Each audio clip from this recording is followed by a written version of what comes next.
And hello, Hearts of Oak. Thanks so much for joining us once again. I'm delighted to have Isabel Vaughan-Spruce with us today. Isabel, thank you so much for your time.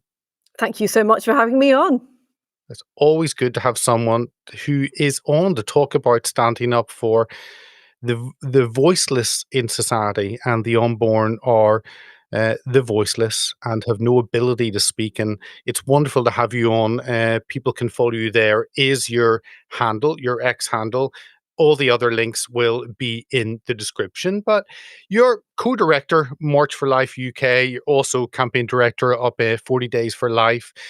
And probably those are maybe two of the most well-known pro-life organizations. But before we get into that, I could ask you a little bit about your background, and then maybe what led you to being involved in this issue that most people shy away from in the UK, certainly.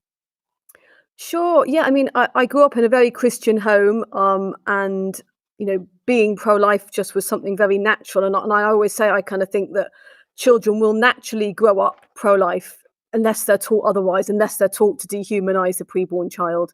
And thankfully, I wasn't. My parents, particularly my dad, were very, very strong pro-life convictions, and really in the broadest sense as well. Obviously, he very much cared about the preborn child and the whole family, but always was a great champion of the underdog. Having had a very difficult childhood himself, I think he particularly cared for anyone who was really struggling, and that had a long lasting impact on me. And sort of in my teens, um, I would like to read war stories at that time, and I remember kind of just asking myself the question, when you sort of place yourself in books when you're reading them, don't you? And kind of think to yourself, what would I have done if I'd been back then? Would I have had the courage to say anything or do anything? And I realized that was the wrong question. That the question is, what am I doing now? Not what would I have been doing then? That there is a battle going on in many ways, certainly spiritually, and with regards to the preborn child, that's a very physical thing that's going on. And so I began to ask myself, what am I doing about it, and look at my own sort of ownership of those beliefs. Um, and that led me to joining just a small group of people, a handful of people who would pray outside an abortion centre in Birmingham once a week on a Saturday morning. Um, Quite informally, really, we just sort of meet up, and sometimes it might only be a couple of people, sometimes a few more.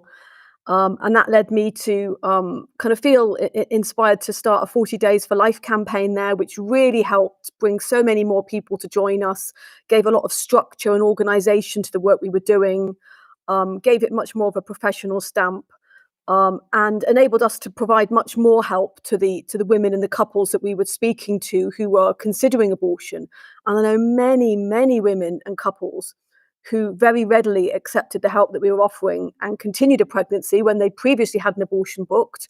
Obviously, we're always told, aren't we, a woman's made up her mind by the time she gets to the abortion centre. That certainly isn't my experience, or a lot of them feel that is their only option, and that's why they're, choosing abortion. Um, and just simply knowing that there is another option open to them, or that there's someone else who really cares about them, could be an absolute lifeline. So that's really kind of what got me started. And I would say, I think maybe initially, if I'm honest, it was probably more about the injustice to the preborn child that kind of stirred me. But once I went outside the abortion centre and I began to see, quite visually sometimes the effect it was having on women, you'd see them coming out, just being sick in the gutter, going home when you could see that they didn't seem to be in any state to be going back home, sobbing into phones. Um, Sometimes you'd see like the same man bringing a different woman every week and just waiting outside for them to come out, and you really felt that manipulation. That really gave me a heart for the women as well, and really opened my heart to, and opened my eyes maybe to sort of the backstories of what was going on there. Now, we are probably to set out where we are in the UK. It was only days ago that I get remembered the Abortion Act coming into place in 1967. It got royal assent, and I went back and I looked at some of the figures, and I saw that one of the last Commons votes for that on the 25th of October 1967 was 188 to 94, and that was for all the amendments that came from the Lords, and that was all. and kind of you think, well, there are a couple of things, but one, you think this is an issue that we have today, very divisive. But you go back there, and it was a 2-to-1 majority in passing that, and it makes you realize that this has been a battle that's been going on a long time. It wasn't a razor thin majority, but what were your thoughts as only days ago you, I'm sure, were involved in uh, many groupings remembering that 58 years ago moment. Yeah, so like you were saying on Monday, there was quite a lot of us in Parliament Square. Lots of different pro-life groups actually had representatives there, and we were just making sure that that day didn't pass by unmarked. You know, many people wouldn't have even been aware of what happened on that day, and yet the impact of it is absolutely colossal. You know, well over 10 million children who've been aborted, and of course, you know, we're going to see sort of similar numbers of women who've been affected, and men as well, who often we don't maybe recognize quite so much, are also affected by abortion. And I think one of the things that really kind of tears me up is that, you know, when we look at the figures, we don't even really know how many. We're told it's probably around 250,000 a year now, which is kind of hard to even get your mind around. That's the equivalent of a primary school every day being wiped out. You know, that's the numbers we're talking about. But we don't even really know actually how many. There's not even so much as an X on a piece of paper that really marks the passing of these children, the death of these children. You know, many of these abortions, just under 90% of abortions are now through chemical abortions that are pills. Many of those will be pills by post. So the pills are sent out to women. As we know, you know, they don't even have to have a scan, don't even have to speak to a doctor on the phone. They just phone up, the pills are sent out. We don't even know who's actually taking them or if they're taking them. Is it a boyfriend giving them to a girlfriend? Is it a mother giving them to a daughter? Are they stuck on a shelf, you know, waiting for that bad day when someone's feeling low and then they take them? Are they never taken at all and they go in the bin? And so we don't even really know the number of abortions that there are. You know, that's how trivially we're treating life now, that we don't even mark the fact that this life existed, this life has gone. Um, and of course, that's not only incredibly disrespectful to the preborn child, that's actually quite dangerous to the woman. You know, women who do have complications, and we know, you know, statistics have shown around at least 1 in 17 of these women are ending up in hospital with complications from the abortion pill. Something goes wrong, maybe a lot of bleeding, whatever it might be. Um, Figures have come out from America, even you know, larger figures that have actually shown it's maybe closer to 1 in 10 from the same abortion pills. So it's certainly not good from a woman's health perspective physically, to say nothing of mental health, which is hard really to quantify. How damaging is it for these women that are having abortions at home? You know, 250,000 ish a year, and of course, the ones that are having abortions at home, particularly, may well suffer even more from the mental health perspective because they're seeing the results of this abortion. I remember one teenager who had an abortion at home who told me, you know, she looked down the toilet bowl and saw not just a heavy period, she saw her child there, and it wasn't what she was expecting. It wasn't what she'd been told or warned about. I can't begin to imagine the effects of, you know, mentally. No wonder we've got such a mental health crisis when 1 in 3 women ish have had an abortion, and you know, similar numbers of men have been involved. I mean, it's, you think they're processing that. You think, if depends where someone comes from in being for an abortion or not for an abortion, but the whole thinking that a woman is going to take the life of her child, and there's very little help or support or counseling. She, she goes somewhere that carries out that procedure. So why wouldn't the entity that carries out that procedure? Of course, they're not going to advise her not to, because that's their business. And it's crazy, not just in the UK, but I'm sure in the vast majority of countries, there seems to be little concern for the impact it has on the woman. The only concern is how quickly can you carry that out? And no one seems, I mean, certainly our politicians don't seem to have wakened up to that horrendous situation. Which is why it's particularly concerning that this is branded as healthcare. I mean, how deceptive is that to women? And I think that can affect their decision. This is legal. This is something available on the NHS. The vast majority of women, would be getting this free. Most abortions are free. So it will seem like, well, this can't be something that's going to be very damaging. Otherwise, why would it be legal? Why would it be being offered to me as part of a kind of healthcare package? So we can understand why women are maybe, sort of not as wary as they should be about something like this. And then we've got the huge inconsistencies, like, the government saying they'll send out baby loss certificates to anyone who has a miscarriage at any stage. That's lovely, and I think it's great that those children are marked, and those mums and dads are given that kind of recognition that they did have a child, and recognizing maybe the grief that they're going through. But then how can we be saying that, in abortion it's just a clump of cells, it's just a product of conception?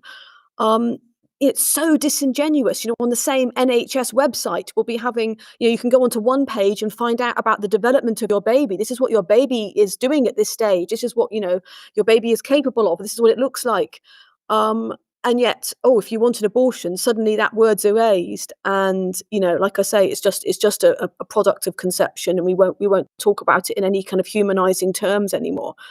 But in the deepest part of ourselves, we are aware of that contradiction. We might kind of smother it up cover it up with the lies and the whatever it is the media is telling us. Even, like I say, our government, our NHS might be telling us, but in some way that doesn't sit right with us, because our hearts are made for the truth.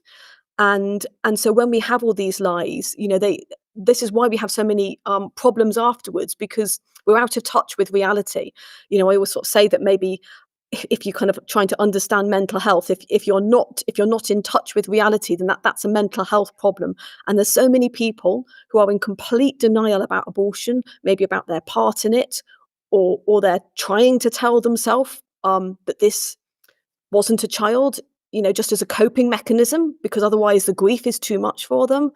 We've got such a huge problem in our country with this, and it's just causing more and more problems. Like I say, even if many of these women go to seek help afterwards, if they go back to the abortion provider who says they will provide some kind of counselling, this would in some way just be almost sort of reaffirming that you did the right thing. This was the only choice available to you. And yet that is part of the problem, that we know ultimately that it can't be right. It can't be the answer to a problem to kill somebody else, particularly a vulnerable child, and particularly our child.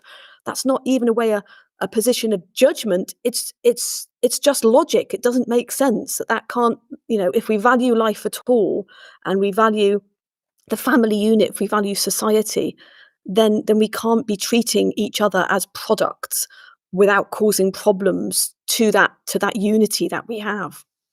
But it's that word you use, life, and this is a word that, I mean, we all understand what life is, but suddenly when you can't see the life, then there is a debate. And it's amazing, it's sickening that we carry this out without any definition of what life is. And that's why the debate in the US about heartbeat legislation, well, that's how you often define life. You check someone's pulse, and if they're got a pulse, then they're alive. Surely that's a line. But yet we carry this out. And I'm wondering how people get past it. Is it those who are pushing abortion, they've been involved in it, and there is maybe shame, and therefore they cannot accept? Because to say that, when you talk and many conversations with individuals, and they say no abortion up to birth, because when the baby is out of the womb in the world, then it is alive. And then you say, well, when does life begin? There is confusion, but they're adamant that an abortion should be the right of anyone. How does that work? That simple word of life, and we haven't yet defined it. Yeah, and I think, in all honesty, it is written on everybody's heart. We all do know, if you are to say to somebody, what does it mean to be pregnant? And this is often how I've started a conversation with regards to abortion. What does it mean to be pregnant? I've spoken to maybe, uh, you know, people who come up to me to challenge my opinions in some way. Maybe I've had a journalist talking to me, I remember them and asking them that question. They all know the answer to that question. You know, if you're wanting to get pregnant and you see those lines on the pregnancy test, you don't think, "Oh, I wonder what's gonna happen in 9 months. What will come out? What is it?" You know, we all know that that is the start of human life. We know it's at conception. We accept it if we're talking about, animals and, birds' eggs being protected. Why are eagles' eggs protected? Why are turtles' eggs protected? We know that that life has started, even if we can't, see it without some kind of scan or an X-ray or whatever. We know that life has already started from that point. And it's the same with humans. We do know that, but as I was kind of alluding to earlier, I think sometimes it is almost a coping mechanism, particularly for those who've been involved with abortion, whether that's that they've had an abortion, whether that's somebody close to them that's had an abortion, whether they've helped others procure an abortion. It's a really hard thing to acknowledge that you've taken part in something, which has ultimately, resulted in the ending of a life. And that requires an incredible amount of humility, of courage, and of help. You need to be in a kind of safe space to be able to do that with people who can help you journey through that. Like organisations like Rachel's Vineyard do incredible work with helping women and men who've been through abortion or abortions. You know, sometimes it's multiple abortions. Um, and because of that, obviously, like you were saying earlier, 58 years of legalized abortion means that there's an awful lot of people who have been impacted by abortion. In fact, it's probably hard to find people who haven't in some way been impacted by abortion, even if we don't realize it. You know, I'm increasingly speaking to people whose siblings have been aborted. And that's something that I didn't used to even maybe be aware of when I first started getting involved in pro-life work, of the impact that can have on the surviving siblings, maybe feeling that their parents' love is conditional, because their sibling was aborted because, they weren't quite perfect. There was something wrong with the scan, or they came at the wrong time. Um, and that kind of bond between the parent and the child, the child that's lived is can be quite damaged. So I think sometimes it can be a bit of a coping mechanism to deal with ourselves. I mean, as a Christian, I think understanding from a Christian perspective, I kind of liken it to if you had a bag of rubble sitting in your living room, and someone said to you, if you take that bag of rubble outside the door, there's someone there and they'll take it away for you. Well, I would probably have the strength to pick up the bag of rubble and go and put it outside the front door. But if I think if I pick up that bag of rubble, I've got to carry it around with me for the rest of my life, I'm not going to. I should just leave it there. It'll be the elephant in the room, it'll make a mess, but I'll learn to live with it. And that's often the case with something like abortion. If we don't understand that there is forgiveness, that there is healing, that there is mercy, then why will we ever pick up that weight, that guilt that there is initially, and the shame that there is initially, if we don't know where we can put it down? And obviously, as a Christian, I believe we put it down at the feet of our Saviour. But if there's nobody there who can maybe help to lead us to that point, then we'll just learn to live with it, however difficult that is, however uncomfortable that is. And that is a tragic case for many women and men who are just trying to kind of almost learning to live with it, which means just pushing it down, ignoring it, staying in that state of denial, living in that state of inconsistencies, because it's more comfortable than carrying around a burden that you feel you can never put down. I want to pick up that side because really, if churches acknowledged this was happening, then people could be free of that burden and could receive the help within that environment. So I want to go deeper in that. But first of all, I want to ask you if maybe I shadowed you for a month, Isabel. Maybe I followed you around and was an intern with you. Give us a little bit of a snapshot of what your work would be. What would I see? What would I be getting involved in? Give us maybe a month of what you get involved in. It's gonna vary very, very much depending on what time of year it is. Obviously, with March for Life, we have, various, events that take place throughout the year. As you just mentioned, on Monday, we had the anniversary of the Abortion Act, so we had a witness then. We have our annual March for Life once a year, and there's an awful lot of planning that goes into that throughout the year, really, promoting that, particularly making churches aware of that. And the planning for that, and then afterwards making sure that all the videos and things for that go out. So sharing a lot of stuff online. Obviously, we have a large social media presence with March for Life. At the moment, we're in a 40 Days for Life campaign in Birmingham. So I sort out the rota for that, making sure that there's people praying. Actually, they just be outside the buffer zone. Most people are familiar with buffer zones outside abortion centres now. So my volunteers would pray just outside the buffer zone, and they'd be there every day, 12 hours a day, every day of the week. And then sometimes we might get calls coming in from people who've become aware of the help that is available, want to find out more about help, with regards to a pregnancy, or sometimes they've had an abortion and want to be directed to where they can get some healing. That's really sort of spasmodic as to when that can happen and how that can happen. But thankfully, sometimes we're on people's radar, and they will find out that we're an organisation that can help with that. And then we do lots of training events throughout the year. It might be training with pastors, priests, helping them.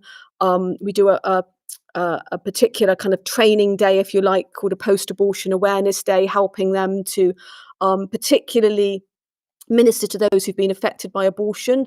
We've got one of those coming up quite soon that I'm preparing for. We sometimes do online presentations in schools.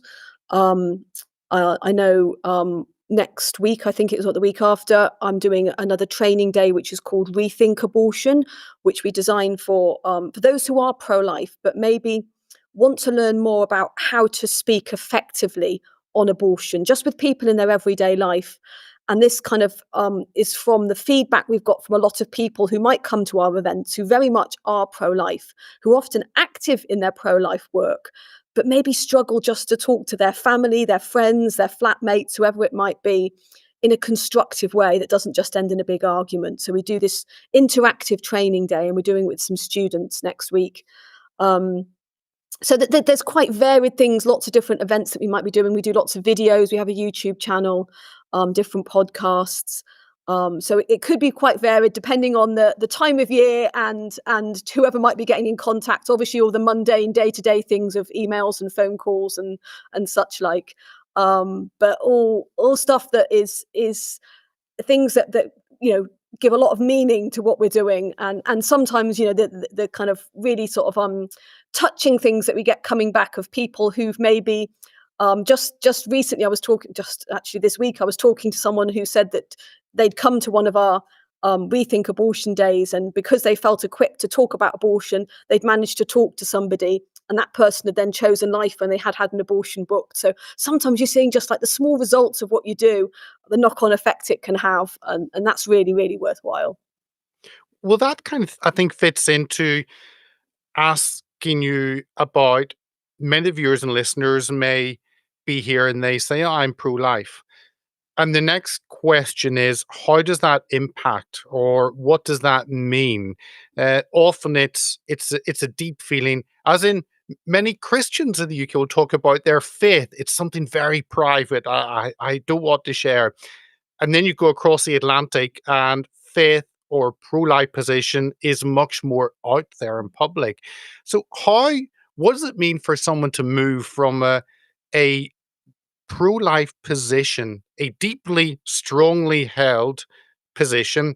What does it mean to move from that inward feeling to an outward action? Yeah, that's a really good question, and I think as so often is the case, um, we must embrace both. Like with as being a Christian, it must be something private that we have a personal relationship with God. That it is a private belief, and it's not just an external thing. But then Jesus clearly wasn't crucified just because his personal beliefs. It was in some way because he lived those beliefs out. That it became or it seemed to be a problem for some of those people who disagreed with him. And in a way, a pro-life must be the same. It must be something that a conviction that we really hold ourselves, but it can't just be a kind of label or a tag that we give ourselves. It must be something that we actually live out. And I know when I've been talking to, particularly maybe students and things, or that sort of age group who are pro-life, I've sometimes said to them, if it became illegal tomorrow to be pro-life, would there be enough evidence to convict you? And I know that's sometimes been said about being a Christian, and I think we should maybe look at being pro-life in the same way. What evidence is there in my life? Not that we're going out kind of looking for a claim in any way, but just from the perspective of analyzing and reflecting on ourselves. Do I actually really live that out? And not to be sort of like overly kind of critical about ourselves, but just to kind of like, maybe help us move forward. Okay, if there is nothing that helps me, um, be recognized in any way as being pro-life, what can I do? What small steps can I take? And it can be something very, very small to start with if we're maybe a little bit daunted by this, but then we can move on and do more and more. And I think sometimes, I'll hear people say things like, "Oh, well, maybe I haven't got enough time and I'm already so busy." And the beauty of being pro-life is it doesn't necessarily mean having to do something extra. It can just be something different that we're doing. It could be that your shopping bag has a pro-life message on it, just something really simple and compassionate and gentle, or the t-shirt that you wear to the gym has something on it, or the little tiny feet badge that you wear. Those could be things that aren't anything extra that you're doing, but could just provoke a conversation, could prompt somebody to rethink how they view life. So little things like that, sometimes just sharing something on social media. I know I had a friend who for a long time described themselves as being, pro-choice. So they supported abortion very, very much. And, we would sometimes have a talk about it, and the conversations usually didn't seem to end very well. And then one time she actually said to me that she was pro-life, and I was quite surprised and said, I didn't realize that was what you described yourself as now. Why do you? How come you've changed? And they said, I've been following you on social media and looked at the posts that you've put out.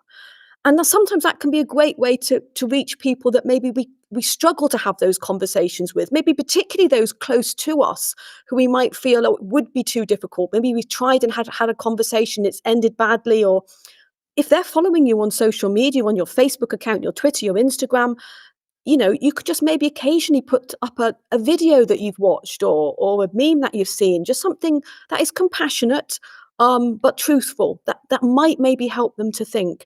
And you never know, how that might be affecting somebody that you can't talk to, or for whatever reason, it might be too challenging to bring up this conversation. So there's so many different ways, and then there's so many different organizations that you can get involved in. So that will depend on somebody's skill set, somebody's state in life, the time they've got. But there's so many different things that people can do. I mean, that's one of the reasons I love 40 Days for Life. Is it's quite a grassroots campaign. You don't have to have like particular special qualification to join in. You can just have 1 hour through the 40 days that you can do. Most people have probably got 1 hour within 40 days that they can spare. And then the next time maybe you could find 1 hour a week. You've teamed up with a prayer partner, so you're not left by yourself. You don't have to initiate any conversation. You can just be there in prayer. Something quite simple, but it's being there, as a visible pro-life witness for somebody who might need some help. So there's loads of ways, and on our website, marchforlife.co.uk, we actually have a page of the different pro-life organisations that are in the UK for people who maybe are interested in thinking, how can I get involved? And equally, we have a lot of people contacting us, just saying, this is. I'm somebody who wants to do something pro-life. And sometimes we can just talk it through with them and help them find where their niche is and how they can start. No, completely. And I'll encourage everyone. Again, the links will be there. Make sure and go and use the March for Life website, and go and use all those links. I think it's partially about maybe the words that are used. I mean, no one would say they're not pro life for someone. No one really. And I guess we are pro-choice. I'm certainly pro-choice. I think every baby has the right to choose to live. Therefore, we're pro. And I think it's about people see the slogans, they see the headlines, and that really a simple conversation, a gentle conversation begins to make people think, what actually do those mean? And I think Yes. it's just a conversation with a friend, with a colleague that begins to get people thinking. And that could be why God has us in that environment, just to begin to talk about that. Yeah, people will kind of live by these mantras that they haven't really thought through. I mean, like you were just saying with the pro-choice, we all believe that choices have limitations. We don't have a choice to do whatever we want. And even with our own body, people will sometimes kind of like, throw this at us. It's my body. I can do whatever I want with it. But there's many situations where we'd say, well, actually, you don't have a right to do whatever you want with your body. I have a right to stretch when I get up in the morning. But if I'm on a bus and there's somebody sitting right next to me and me stretching would mean that they get punched in the nose, then no, I don't have a right to do that because my body is interfering with somebody else's body. That's one reason, like any decent, humane person in society would disagree with rape, because it's somebody using the power of their body over somebody else and, against their will. So we do believe that choice has limitations, that we can't do whatever we want with our body. But sometimes people just haven't thought through those kind of mantras. And it can be coming from a good place that we recognize maybe rights that people have been deprived of in the past, and we don't want to go back to those times or places. Maybe particularly people who have had those rights taken off them, people who've been in situations of abuse or where people have dominated themselves over them, and so they're now asserting their rights, which is good. But then they don't realize how far they've gone, and actually they now become the ones dominating other people. And it might be done quite innocently and unintentionally because they haven't really thought it through. So, like you're saying, if we can talk about this in a compassionate and in a rational and in a calm way, not getting angry, not getting defensive, and that's what some of our training days help people to be able to do in a structured, in a strategic way, we can help people to rethink abortion. And that's kind of what one of our big messages is, that it's actually something that people haven't thought about enough. We haven't thought about enough, what is pregnancy? What actually is it? When I'm talking to women who are considering abortion, they will often say, I just want to be unpregnant. But they're not actually thinking about what is pregnancy, and then what does abortion do to that human being. That isn't something that they will think about, which is obviously one of the key things that we need to be aware of, particularly at that time, or for people who've maybe had an abortion, to actually kind of reflect on the truth of what's happened. And we can be the ones to do that if we go about it in the correct manner. And it's really, really important that we do that, because otherwise we can end up just causing more damage, people, getting people's hackles up and getting them more angry. So we can be really key in this for good or for bad. It's always about winning people over and not about winning a debate, and I think that's what we Yes. often get Yeah. confused with. Can I you mentioned about buffer zones, and it's interesting how phrases are used, and that's termed as safe spaces. It's certainly not safe for the babies that are about to lose their lives. It's the most dangerous place in the world.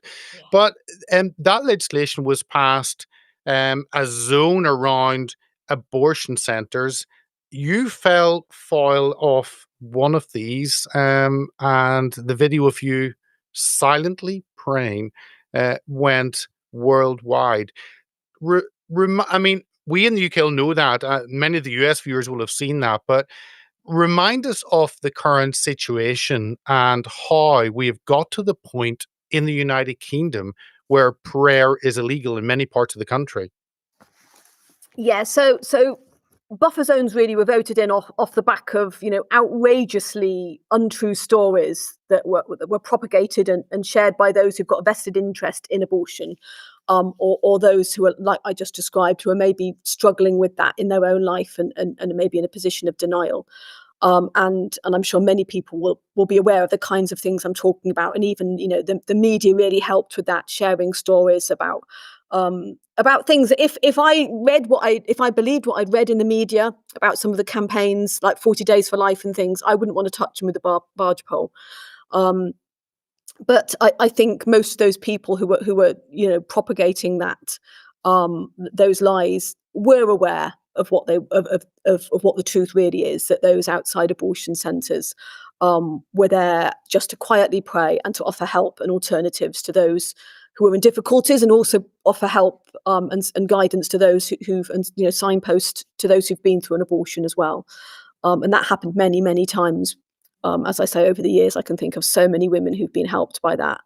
But to start with, we had buffer zones brought in with regards to local legislation, which is called PSPO, Public Space Protection Orders. And these are basically orders that are brought in when the local council and the police force work together. Originally, it was for things like, dog fouling in a park, and they might bring it in to ban dogs from a park, or drunken disorderly behaviour in a city centre or something, ban drinking. but they used it to bring in zones around abortion centres where certain behaviour was prohibited. And we actually have 5 of those PSPO zones in this country, 2 in London, 1 in Bournemouth, 1 in Manchester, and 1 in Birmingham. And then it was decided that they didn't want to have to, go through the trouble of the councils and the police creating these zones, and so they actually decided to have a national law brought in. So depending on when this video is actually aired, that law was on the 31st of October. So we're very close to that. A year of when that zone was first created, and around every abortion centre in the country. And like I say, that's designed to prohibit certain behaviour. But ironically, harassment, intimidation, that's always been illegal, rightly so, inside or outside of a buffer zone. So if that's what they were worried about, they didn't need a new law for it. It wasn't happening outside abortion centres, because if it was, it could already be prosecuted, it could already be dealt with. And there weren't cases of that. In fact, the only cases that there were with regards to antisocial behaviour or abuse or assault were actually pro-lifers who were the victims. And I know that because we had to take cases to our police force when some of our volunteers were physically assaulted by passers-by, by locals who were behaving abusively. And without going into too many details, the police weren't very quick or very keen to act on any of that. We were told, if you don't want to be assaulted, don't come out of your house. So we can see back then the kind of first startings of two-tier policing that we're seeing more and more of nowadays. So that was kind of how it started being brought in. And we've seen quite a few people actually having to go to court because of being accosted inside a buffer zone, whether that's by council officers, which happened in the case of Bournemouth.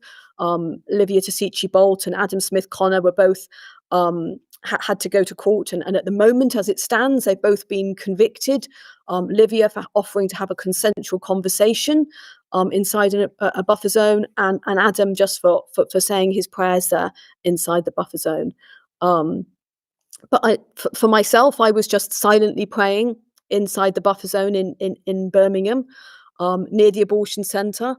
That wasn't manifest in any way, even if you can manifest prayer, which I think would certainly be something I would think you'd struggle to, but I wasn't with my on my knees with my hands in a traditional prayer pose. I wasn't holding a Bible, or I certainly wasn't having any leaflets. I wasn't trying to interact with anybody, no posters. I was simply standing there in my head. I was praying, and the police officers accosted me and said to me, well, they asked me what I was doing, and I said simply standing here. That's all. And then they said, "Are you praying?" And I said, "Well, I might be in my head, but nothing out loud." And that was enough for them to arrest me. What makes a police officer ask you if you're praying? What goes through anyone's head to accuse someone of praying as they're just standing quietly? Yeah, I do think it's important to kind of mention that, because I've had some people saying it's nothing to do with the prayer, you've just broken the buffer zone. Well, that's how they said I had broken it, and I remember a police officer, in fact, the second time I was arrested, a police officer actually said to me, "Your prayer is an offence." And I said, "But it's only in my head, it's silent prayer." And he said, "It doesn't matter, it's an offence." So quite clearly that was why they were arresting me at those times, was because of prayer, silent prayer. And actually, when I was first arrested, I was charged with engaging in an act which was intimidating service users. And yet the abortion centre was closed. There were no service users. So we can see that there's really an agenda going on. It's not that they really think that there is a woman or people in any way being harassed, intimidated, upset. There is an agenda, and that's where they're coming from. Sadly, people who support abortion, who just don't want any other view to be heard. They don't seem to want the choice. I know when this was actually being debated in Parliament, the national buffer zones, and they were discussing whether to bring in a ban on silent prayer as part of the buffer zones. I remember the abortion providers, MSI and BPAS, along with the Royal College of Gynecologists and Obstetricians, they all wrote a letter to the then Home Secretary Yvette Cooper, and they said in that letter that the failure to include silent prayer or consensual conversation in the activities covered by law would leave almost without exception the current routine anti-abortion presence in place. So they knew that by and large, what was happening was simply silent or very quiet prayer and offers of consensual conversation. And that was what they were targeting. It wasn't anything to do with harassment or intimidation. And they knew that. And that's why the people that we've seen having to go to court aren't people who've been running down the street shouting murderer, dousing people with holy water, or blocking people's entrances, all the things that we've been accused of in the past. It's been people, like I say, who've been offering to have a consensual conversation, or just silently saying their prayers on a street corner. And yet we're seeing, Christians, pro-lifers reduced to being second-class citizens, effectively. Well, I guess the silver lining in that is that the world fears prayer, which is an interesting concept. But I would love to go deeper into politics and everything, but I just want to finish on just one question for you in terms of the church. Um, if I put myself in the position of a church leader, if I heard someone had been arrested for silently praying, I would be quite concerned. I would want to reach out. I would want to make sure my church was aware that we could pray for that person and begin to engage. Because if prayer is not legal in parts of the country, we are in a very dark situation. What was the response from churches to that video going out? I have to say, I felt very supported by a lot of church leaders that I know, different pastors, and that's of different denominations. I know a lot of Catholic priests who've been incredibly supportive, and bishops who've been incredibly supported, evangelical leaders and pastors who again have told me of their support. And in fact, it's gone much further than that, to people who don't even agree with my position from a faith perspective or a pro-life perspective, saying, but I do believe you've got a right to be able to pray on the street corner, even if I don't believe in prayer, or even if I don't agree with you with regards to your stance on abortion. So I am pleased that people are waking up, and I think more and more people are doing so. We've had more people joining our pro-life campaigns, particularly younger people, and we're seeing that with this quiet revival in the church of more people, particularly young men, coming to the church. And again, that's different denominations, but particularly the truth of Christianity. And I think maybe because the current climate here in the UK, it is the secular climate. It is so anti-truth and so confusing that in a way it's making the church shine out even brighter. This is the beacon today, is the church. This is where truth isn't changing, whether that's the truth on life, the truth of who we are and our identity, which is rooted in God. And as I said earlier, that is on all our hearts, that search for the truth. And thankfully, a lot of young people are realizing that they're not finding it through their academic studies at university. They're not finding it through different things, or online or whatever it might be, that they're finding that ultimately in prayer, in their churches. And I think that is something that's really heartening and really hopeful for us. Even though things might be very dark, it's making the light shine even brighter. It was great to finish on that positive. And let me just share the screen. That's March for Life. That's what you get. Go sign up and be a part of that. Let me remove the bottom out there. There's the whole website. So sign up. You can be a part of that. Get the emails. Be involved. And make sure and play your part. Isabel, I really appreciate your time.